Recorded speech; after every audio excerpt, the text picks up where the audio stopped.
আমার দেশে আমার আমার কালচার, আমার মূল্যবোধ কেন থাকবে না?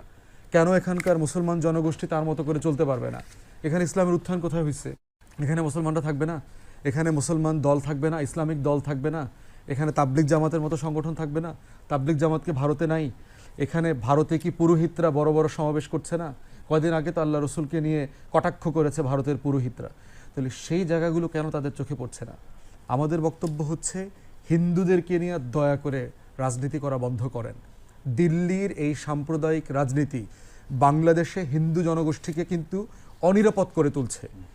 কারণ তারা আসলে 2, 4, 5, 10% ছাড়া অধিকাংশ হিন্দু একেবারেই সাধারণ মানুষ, আমাদের মতো রুটি রুজি, লেখাপড়া, ছেলে মেয়ে, সংসার নিয়ে তারা ব্যস্ত কাজ করছে।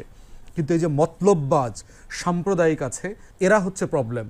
ইসকনের দেখবেন কয়েকজনকে গ্রেফতার করা হয়েছে, রাইটলি গ্রেফতার করা হয়েছে, কারণ তারা বাংলাদেশের সাম্প্রদায়িক পরিবেশ নষ্ট করছে।